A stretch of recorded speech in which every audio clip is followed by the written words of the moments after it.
Chapter 1. Friday noon. 3 days. All Doreen had wanted was 3 days of peace and quiet. At least, that was what she thought she wanted. But by noon on day 2, she was bored out of her mind. She had pulled one of her cafe table chairs off the veranda and onto her little deck, where she could bathe in the sun with a cup of coffee in her hand, but her foot kept tapping the floorboards.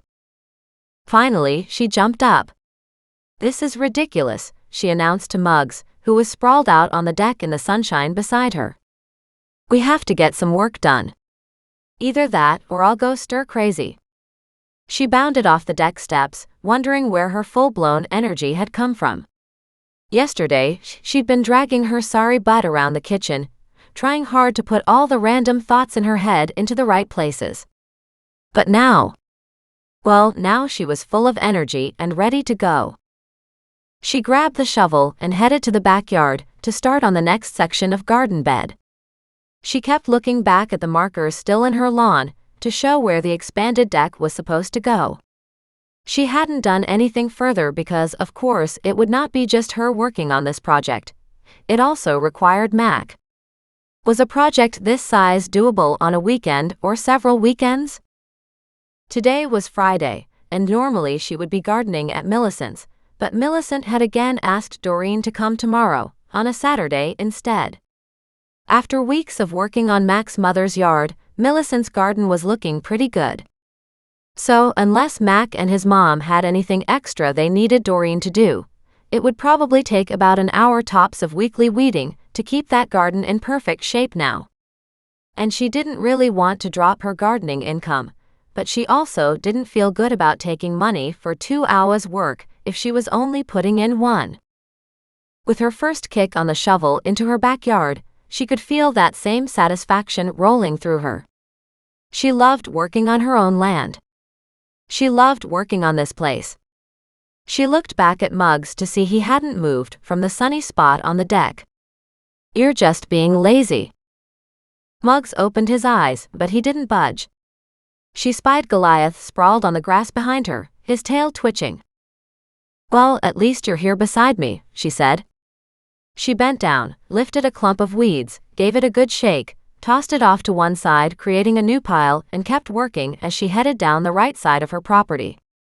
Then she stopped when she realized she had seen no recent sign of Thaddeus. She turned and looked around. "Thaddeus? Thaddeus, where are you?"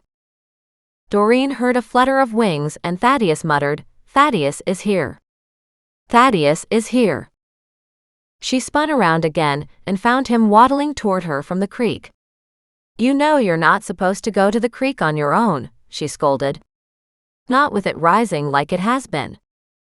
He just squawked and gave a full-winged feathered ruffle. She laughed. "Like you care what I say." Looking closer then, she caught a glint of something in front of him on the ground. "What did you find?" She stabbed her shovel into the dirt and headed toward him. But instead of being cooperative, he picked up the small object and bounced backward. No, Thaddeus. We're not making a game out of this." But Thaddeus wasn't listening. He was too enthralled with whatever he'd found. She glared at him, knowing the more she chased, the more he would back up or fly away. Goliath joined her, studying Thaddeus with great interest. "And you're not allowed to go after him either," she snapped at Goliath. He just gave her a slow-eyed look as if to say, "Seriously?" At that, Thaddeus stopped and stared at both of them. "Thaddeus, come here," Doreen said, and she crouched in front of him. Thaddeus backed away. Goliath crouched down low as if to pounce. She put a hand on top of Goliath's back and neck and said, "We don't do that to friends." He made a weird chittering sound, arguing with her. She tapped him gently on the nose. "Goliath, behave yourself." Thaddeus hopped forward, as if willing to give her whatever was in his beak. It was metal and small. She didn't understand, but it looked like a label.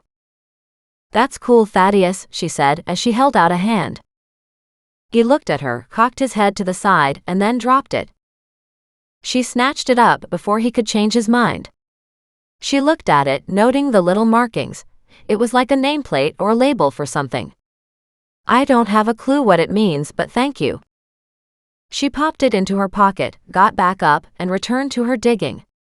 Only Thaddeus wasn't happy with that. He squawked at her, Thaddeus. Thaddeus.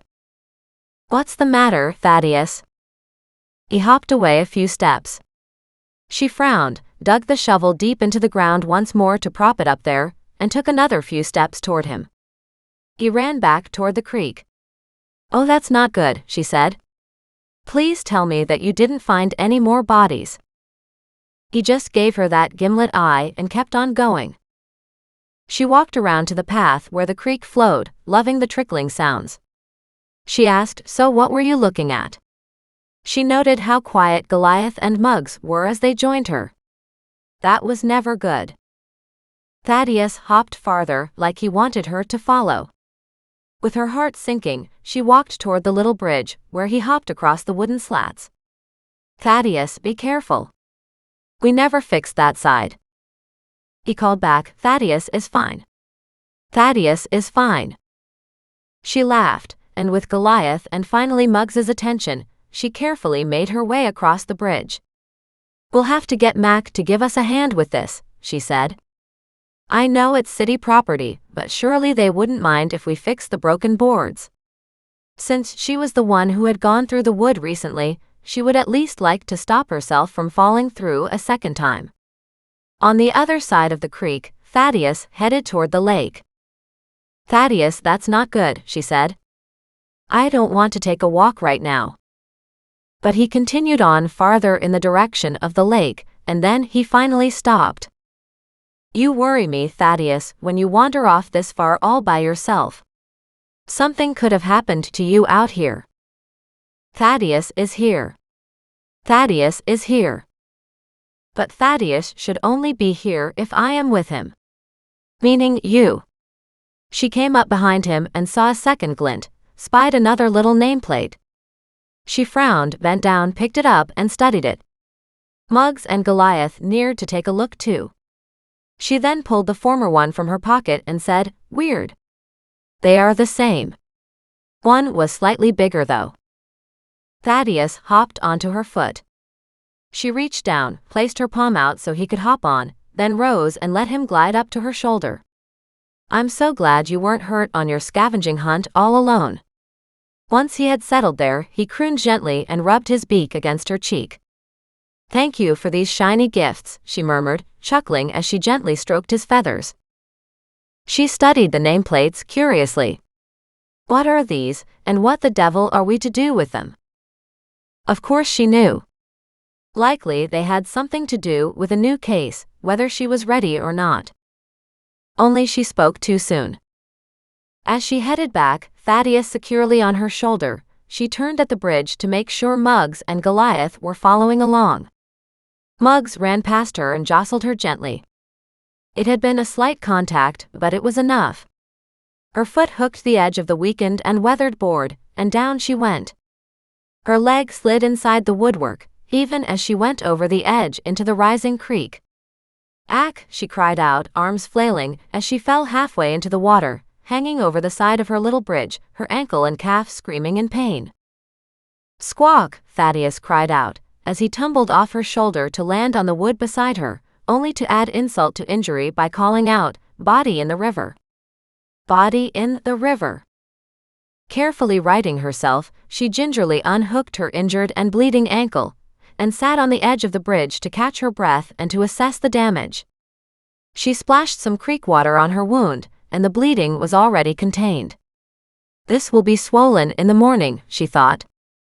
Woof woof, Muggs barked beside her, staring up at her with his huge sad eyes. I'm okay, Muggs, honest? It was a stupid fall. I'll be fine.